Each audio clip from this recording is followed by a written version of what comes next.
महामंडलेश्वर यति नरसिम्हानंद गिरी जी बोले, मेरी लड़ाई मुसलमानों से नहीं, मेरी लड़ाई इस्लाम व मोहम्मद के विचारधाराओं के खिलाफ है। इस्लाम के खिलाफ लड़ाई लड़ने वाले महामंडलेश्वर यति नरसिम्हानंद गिरी जी उज्जैन पहुंचे। इस दौरान डिजिटल न्यूज ने उनसे बातचीत की। आइए देखते हैं महामंडलेश्वर यति नरसिम्हानंद गिरी जी ने क्या कहा। जूना अखाड़े के महामंडलेश्वर व देवी मंदिर डासना गाजियाबाद के पीठाधीश्वर यति नरसिम्हानंद गिरी जी, जो कि समुदाय विशेष के जिहाद के विरुद्ध वैचारिक संघर्ष के लिए सुर्खियों में रहते हैं।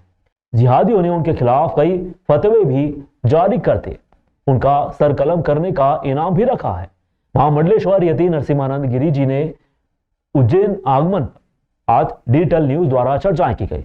महामंडलेश्वर से पूछा गया कि आपके निशाने पर सिर्फ मुस्लिम समाज ही क्यों है। उन्होंने कहा, मेरी लड़ाई मुसलमानों के खिलाफ नहीं है, मेरी वैचारिक लड़ाई है। इस्लाम के साथ मेरी लड़ाई है, मोहम्मद की विचारधारा के साथ मेरी लड़ाई है। आपने बताया कि मुस्लिमों के दिल से इस्लाम को निकाल देंगे तो वह समान व्यक्ति होंगे, आपकी और मेरी तरह होंगे। आपने कहा कि दुनिया में इस पर बहस छिड़े और लोग जाने कि मोहम्मद क्या है, इस्लाम क्या है। महामंडलेश्वर ने बताया कि आगामी सावन माह में धर्म संसद का आयोजन किया जाएगा। इसमें देश भर के कई बड़े साधु संत शामिल होंगे, हिंदू की रक्षा पर चर्चाएं करेंगे। महामंडलेश्वर ने अपनी बात रखते हुए कहा कि मेरे खिलाफ कई फतवे भी जारी हो चुके हैं, इससे मुझे कोई फर्क नहीं पड़ता। मेरी मौत का दिन महादेव ने एक दिन तय कर रखा है, उसी समय मेरी मौत होगी, उससे पहले कोई मुझे नहीं मार सकता। नमस्कार, हम आज चर्चा करेंगे महामंडलेश्वर श्री यति नरसिम्हानंद जी महाराज से। महाराज श्री के बारे में हम थोड़ा सा बताना चाहेंगे कि महाराज श्री के खिलाफ कई फतवे जारी हो चुके हैं और फिर भी उनका जो नेचर है, लोग जो सोचते हैं कि भाई कहते हैं कि एक व्यक्ति जो मुसलमान से नफरत करते हैं, लेकिन उनकी राय हम आज जानते हैं कि वो क्या विचार रखते हैं मुस्लिम हिंदुओं में। कहते हैं इसमें महर्षि बताइए कि आपका कहना है कि जो मुसलमान हैं जो कि हिंदुओं के दुश्मन हैं, आपका कहना है? देखिए, मैं मुसलमानों के बारे में बात नहीं करता। मैंने कभी भी, मुझे नहीं लगता कि मैंने मुसलमानों के बारे में बात की हो। मैं इस्लाम के बारे में बात करता हूँ। जो उनकी मतलब जो मोहम्मद की विचारधारा है, मैं हमेशा इस्लाम के बारे में बात करता हूँ। मैं ये मानता हूँ कि मुसलमान के दिल से अगर आप इस्लाम निकाल देंगे तो वो एक साधारण व्यक्ति होगा, आपके और मेरी तरह। तो मैं कभी भी मुसलमानों के खिलाफ कुछ भी नहीं बोलता और ना ही मैं मुसलमानों के खिलाफ बोलना चाहता हूँ। मेरी तो एक वैचारिक लड़ाई है इस्लाम के साथ, मेरी वैचारिक लड़ाई है मोहम्मद की विचारधारा के साथ। मोहम्मद की विचारधारा जो कुरान और हदीसों से चलती है, मोहम्मद के जीवन से चलती है। मैं चाहता हूं कि इस पर दुनिया में एक बहस छिड़े और दुनिया सच में जाने कि इस्लाम क्या है, मोहम्मद क्या है, कुरान क्या है और हदीसें क्या है। आप क्या देखते, क्या है इस्लाम, क्या? देखिए, Islam, I think Islam is a organised gang of criminals. Islam एक मतलब गुंडों का गिरोह है जो बहुत ही संगठित है और उनका काम है दुनिया को मारना, लूटना, औरतों का व्यापार करना, औरतों से बलात्कार करना। ये इस्लाम सिखाता है। तो अब जाहिर है कि मुसलमान जब तक इस्लाम में विश्वास करते हैं तो वही इन्हीं बातों को मानते हैं। मैं चाहता हूं कि मुसलमान भी साधारण मानव बने और मानवता की तरफ उनका ध्यान हो। आज तक मानवता के संपूर्ण इतिहास में मुसलमानों ने दुनिया को खून खराबा, युद्ध, रक्तपात, हर जगह बम विस्फोट, अल्लाह अकबर के साथ निर्दोषों का कत्ल, इसके अलावा इस्लाम ने दुनिया को कुछ भी नहीं दिया। देखा जाए तो हर व्यक्ति अपने धर्म को आगे बढ़ाना चाहता है, तो इस जगह इस्लाम कैसे गलत हुआ? देखिए, इस्लाम को आप पढ़िए, पहले इस्लाम को पढ़िए। इस्लाम कोई धर्म नहीं है, इस्लाम तो गुंडों का एक गिरोह है, संगठित अपराधियों का एक गिरोह है। इस्लाम को धर्म मानना ही पूरे विश्व की, पूरी मानवता की सबसे बड़ी गलती है। इस्लाम को धर्म माना ही नहीं जाना चाहिए। कुरान को पढ़िए, पहले हदीसों को पढ़िए, मोहम्मद के जीवन को पढ़िए, तब आपको पता चलेगा कि मैं 100% सच बोल रहा हूँ। आज तो देखिए, डच जो लीडर है, नीदरलैंड के जो लीडर हैं, वाइल्ड गिल्डर्स, आज उनकी बात सुनिए, आपको पता चलेगा कि हम बिल्कुल सही बोल रहे हैं। सारी दुनिया अब इस बात पे विश्वास करने लगी है, सारी दुनिया मानने लगी है कि मैं बिल्कुल सच बोल रहा हूँ। हिंदुस्तान में जो इस्लाम के मानने वाले जो मुसलमान हैं, वो अधिकतर हिंदुस्तान को अपना देश मानते हैं। नहीं मानते, कभी भी नहीं माना उन्होंने। वो तो हिंदुस्तान को खरोच खरोच के खा रहे हैं।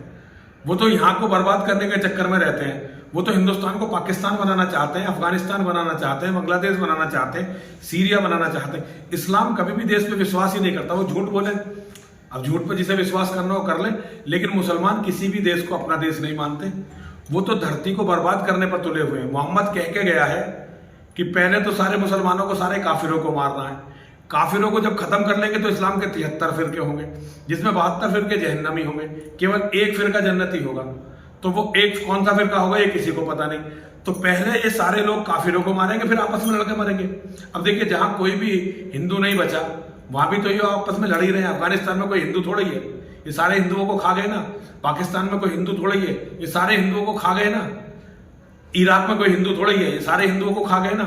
सीरिया में इन्होंने सब अल्पसंख्यक मार दिए ना, अब वहां खून खराबा मचाए हुए हैं। ईरान में कौन सा हिंदू है जो ये आपस में कत्लो गारत करे हुए हैं? गवर्नमेंट इतने लोगों को मार देती है।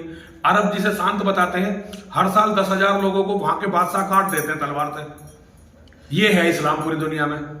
अगर आज की कंडीशन में हिंदुस्तान में देश में लोग बाग जातिवाद में बदले गए और एक तरफ मुस्लिम उम्मत की बात करें, साधु संत ने अपना फायदा देख के ये सत्ता में जो पार्टी थे उनके साथ में हो जाते, तो इसमें क्या? देखिए, ये जो सत्ता के साथ बदल जाते हैं उन्हें साधु नहीं माना जाना चाहिए। साधुओं के अपने विचार होते हैं, वो सत्ताओं पर आधारित नहीं होते। जो सत्ताओं के हिसाब से अपने विचार बदलते हैं वो साधु नहीं होते। पुलिस ने खाचोत में हुई लाखों रुपए की चोरी का खुलासा करते हुए 4 आरोपियों को गिरफ्तार कर लिया है। इनके पास से पुलिस ने चोरी किया गया माल व नगद रकम जब्त की है। पुलिस बदमाशों से पूछताछ में लगी हुई है। बता दें कि उज्जैन जिले की खाचोत तहसील के गुरु नानक मार्ग पर रहने वाले सोना चांदी के व्यापारी कपिल सहगल के मकान में गत 6 दिसंबर को लाखों की चोरी की वारदात घटित हुई थी। पुलिस ने मामला दर्ज कर बदमाशों की तलाश शुरू की। आसपास लगे सीसीटीवी कैमरे भी देखे गए, इसमें कुछ संदिग्ध दिखाई दिए हैं। खाचरोद के रहने वाले 4 पुराने बदमाश लापता थे। पुलिस ने तलाश शुरू की और मोबाइल लोकेशन ट्रेस करना शुरू किया। चारों आरोपी नाम वसीम शेख पिता वाहिद हुसैन निवासी रावत पथ, साजिद उर्फ गुड्डू शेख पिता जाकिर हुसैन निवासी रतलाम रोड, शेर खान उर्फ शेरू पिता कय्यूम शाह पठान निवासी रावत पथ, मोहसिन पिता यूसुफ खान निवासी आजाद गली खाचरोद को हिरासत में लेकर पूछताछ की गई। पूछताछ में आरोपियों ने कबूल किया है कि चोरी के 1.5 लाख रुपए आपस में बांट लिए गए। आभूषण भाटखेड़ी रोड पर 60 फीट गहरे कुएं में छुपा रखे हैं। पुलिस ने आभूषण बरामद करने के लिए कुआं खाली करने के लिए 4 मोटर लगाई। पानी खाली करने के बाद बाल्टी को बाहर निकाला। इसमें से 6,49,700 रुपए के आभूषण बरामद हुए। चोरी के बाद सोने की अंगूठी निकाली गई, जिसे बबलू पिता मोहम्मद शकील शेख को 13,500 रुपए में बेच दी। पुलिस ने बबलू शेख को हिरासत में लिया और अंगूठी बरामद कर ली। पुलिस ने चारों बदमाशों सहित चोरी का सामान खरीदने वाले व्यापारी के खिलाफ भी प्रकरण दर्ज किया है। खाचरोद में हुई इस वारदात का खुलासा करते हुए ग्रामीण अतिरिक्त पुलिस अधीक्षक नितेश भार्गव ने बताया कि बदमाशों से पूछताछ में सामने आया है कि वह दिन में सूने मकानों की रेकी करते थे, रात में ताला तोड़कर वारदात को अंजाम देते थे। बदमाशों ने कपिल सहगल के मकान को उस वक्त निशाना बनाया था जब वह परिवार के साथ शादी में शामिल होने के लिए उदयपुर गए हुए थे। दिनांक 6 दिसंबर 2023 को खाचरोद कस्बे में एक सूने मकान में कुछ लोगों ने रैगिंग करके नकदनी की थी, जिसमें फरियादी लोगों के वापस आने के बाद रिपोर्ट की गई। रिपोर्ट के बाद जो चोरी की संपत्ति और 6.5 लाख रुपए का जो है प्रेशियस मेटल से सोना चांदी दोनों शामिल थे, वो माल चोरी गया है। हमारी खाचरोद की टीम ने पुलिस अधीक्षक महोदय के निर्देशन पर कई सारे इनपुट्स वरिष्ठ अधिकारियों से दिए गए थे। उन पूरे निर्देश को फॉलो करते हुए लगातार 3-4 दिन की मशक्कत के बाद मुख्यमंत्री डॉक्टर मोहन यादव के फरमान पर उज्जैन में 24 घंटे के भीतर कार्रवाई शुरू कर दी गई। आज नगर निगम की टीम ने शहर में अवैध रूप से चल रही मांस मटन की दुकानें बंद करा दी। बता दें कि मुख्यमंत्री की कुर्सी संभालने के बाद डॉक्टर मोहन यादव ने पहला फरमान जारी करते हुए प्रदेश में अवैध रूप से चल रही मांस मटन की दुकानें बंद कराने का आदेश दिया था। मुख्यमंत्री के इस फरमान पर उनके गृह उज्जैन में प्रशासन ने 24 घंटे के अंदर कार्रवाई शुरू कर दी है। आज सुबह नगर निगम की टीम ने शहर में मुनादी कराकर खुले में चल रही मांस मटन की दुकानें बंद करने की चेतावनी दी थी। मोहलत खत्म होने पर नगर निगम की टीम ने इन दुकानों के खिलाफ कार्रवाई करते हुए नागजीरी क्षेत्र से खुले में चल रही मांस मटन की दुकानें हटाई। इस दौरान मौके से मुर्गे के पिंजरे जब्त किए गए। वहीं गुमटियों में चल रही दुकानें भी हटाई गई। नगर निगम जोन क्रमांक 6 के निगम अधिकारी मुकुल मेश्राम ने बताया कि अभियान 15 दिनों तक चलता रहेगा।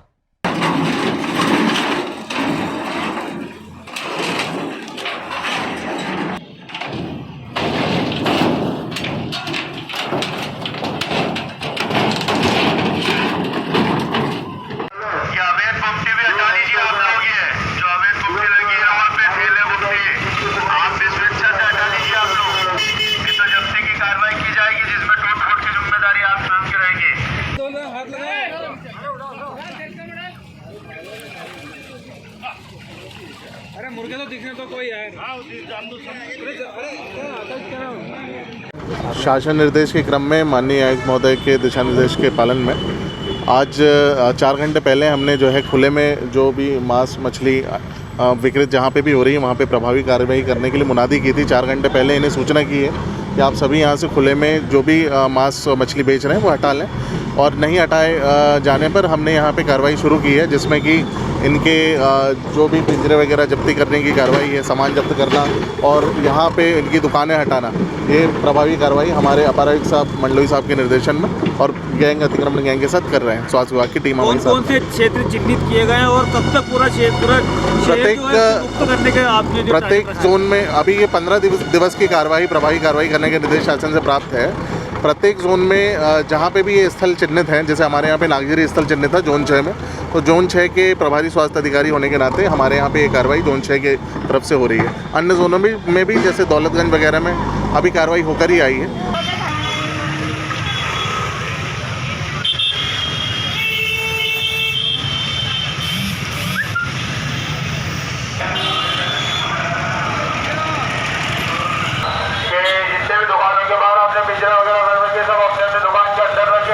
और अपने लाइसेंस की व्यवस्था करके रखे।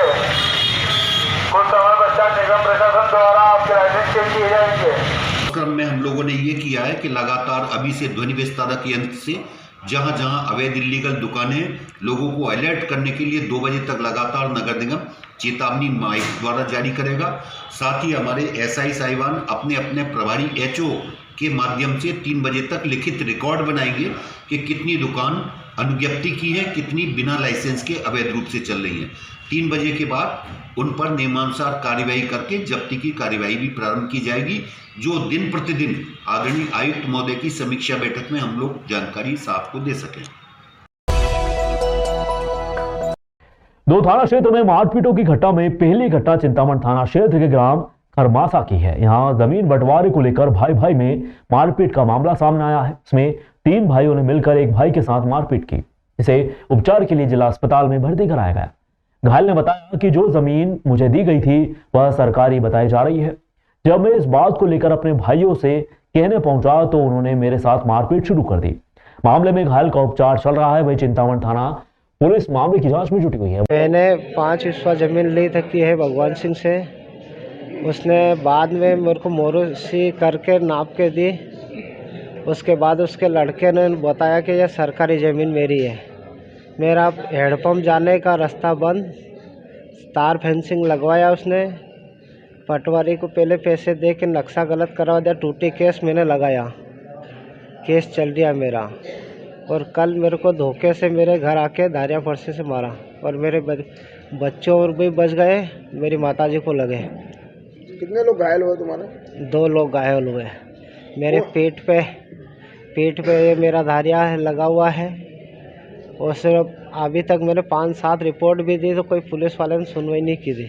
वहीं दूसरी मारपीट की घटना में उड़ेल थाना क्षेत्र के ग्राम गोरला में महिला व उसके परिजन से मारपीट का मामला सामने आया। बताया जा रहा है कि महिला ने अपने पड़ोस में रहने वाली एक महिला से बच्चों को अपशब्द कहने के लिए मना किया था। घर वालों ने बताया कि वह आए दिन बच्चों को गलत बातें सिखाती है। जब इस बात के लिए उसने महिला को मना किया तो उसने अपने साथियों के साथ मिलकर महिला व उसके परिवार पर जान से हमला बोल दिया, गंदी गंदी गालियां भी दी। मामले में महिला ने उड़ेल थाने में शिकायत दर्ज करवाई है। फिलहाल घायल दोनों महिलाओं का उपचार चल रहा है। वहीं पुलिस मारपीट करने वाले आधा दर्जन आरोपी की तलाश में जुटी हुई है। इस बात पे हुआ कि जो उसकी बहू ने, मैं घर पे रहती थी, उसके बच्चे उनको गाली गुप्ता कर रही थी। तो मैं इनकी तमीज़ से बोलो, इज्जत से बोलो, तुम्हारे को भी रहना ना हमको भी रहना है। मैंने कैसे गाली गुप्ता करने से कुछ भी नहीं होगा। मैंने कि लड़ना है तो ऐसे ही, क्या कुछ बात की लड़ाई तो है नहीं, छोटे छोटे बच्चों उनको ऐसे बोलोगे तो अरे मेरे सुनेंगे भी तो क्या बोलेंगे। तो मैंने बोला कि ऐसे मत बोला कर। तो उसने शाम को उसके ससुर आ गए ने उनके आगे बात करी, तो बोले सुबह उठ के वो मारने आ गए, बाठा चलाने लग गए। उसकी घाघरी बढ़ दूँगा ने, उसका यूँ रख दूँगा ने, मेरे घर में आ जाने, ऐसे एजा भेजा गाली गुप्ता करने गए। छुड़ाने वाला आया ना, छुड़ाने वालों को मारी। पंचकल्याणक महोत्सव में गजरत महोत्सव, विश्व शांति महायज्ञ, सुख समृद्धि कामना महायज्ञ एवं अन्य कई आयोजनों के साथ दशा मैदान पर यह आयोजन भव्य रूप से हो रहा है।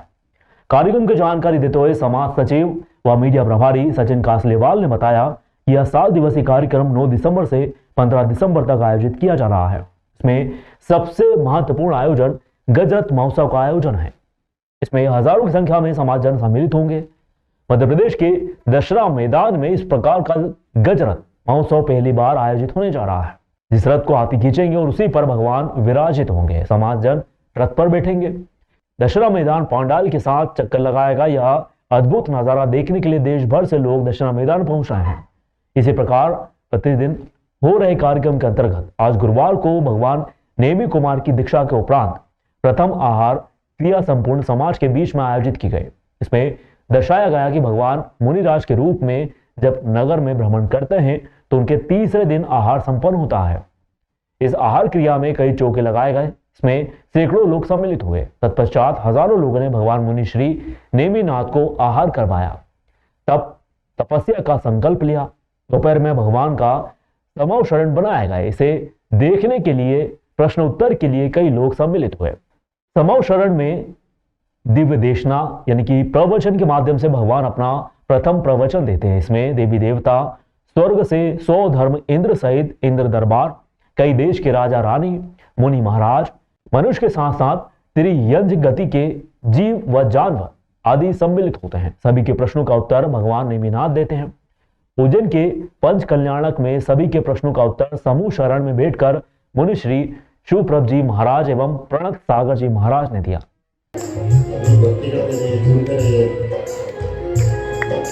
सभी लोग सत्य बोले, नियम ले ले।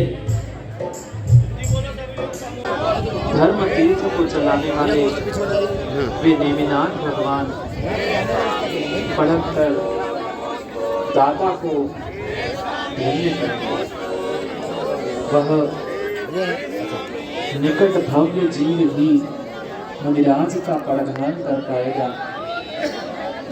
आप सभी देख रहे हैं, खोज कर रहे हैं, सौभाग्य प्राप्त करेंगे आहार क्रिया का और पंचाक्षरी के माध्यम से वह पुण्य का उदय होगा। जब ये श्रावक धर्म तीर्थ को और भगवान का सौभाग्य प्राप्त करेंगे। सभी अपनी विधि में बनाओ।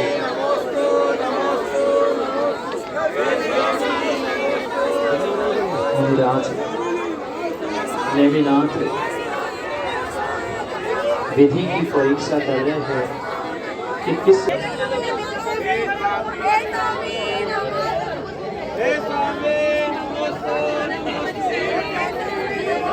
उज्जैन में पंच कल्याणक महोत्सव 7 दिवसीय चल रहा है। इस पंच कल्याणक महोत्सव में भगवान का एक प्रकार से पूरा की पूरा दृश्य दर्शाया गया है। उनके जीवन पर आधारित संपूर्ण घटनाओं को बताया गया है। उसी का नाम पंच कल्याणक है। भगवान कैसे गर्भ में आते हैं, उनकी बाल क्रीड़ाएँ कैसे होती है, भगवान का जन्म कैसे होता है, फिर भगवान के जन्म के साथ साथ उनको बारात में कैसे ले जाया जाता है। और बारात में क्योंकि वो नेमिनाथ भगवान यदुवंशी थे, यादव समाज के थे, और उनकी बारात में उस समय ऐसा बताया जाता है कि 56 करोड़ यदुवंशी शामिल हुए थे। और उन 56 करोड़ यदुवंशी के अन्य लोगों को के साथ साथ उनको बहुत सारे ऐसे लोग भी आए थे जिनके लिए पशुओं का वध करना था, और वो भगवान जब पशुओं के वध की घटना को देखते हैं तो उनको वैराग्य हो जाता है और वो संपूर्ण चीज़ें छोड़कर मुनि दीक्षा लेते हैं जंगल में जाके, और उसके बाद उनके तप का साधना होती है। आज भगवान के पंच कल्याणक महोत्सव में भगवान को तप के साथ साथ आहार प्रक्रिया, प्रथम आहार हुआ है, प्रथम भोजन हुआ है, उसी के बाद भगवान का समोशरण लगेगा और कल गजरत महोत्सव के साथ संपूर्ण जो पूरी पंच कल्याणक की प्रक्रिया है वह हो जाएगी। महाराज हमारे यहाँ पर विराजित हैं। संपूर्ण कार्यक्रम ऋषिनगर जिनबिंब प्रतिमा को लेकर हो रहा है। यहाँ पर सुप्रभ सागर जी महाराज और प्रणत सागर जी महाराज इस समय विराजित हैं और संपूर्ण कार्यक्रम उनकी दिशा निर्देशन में हो रहा है।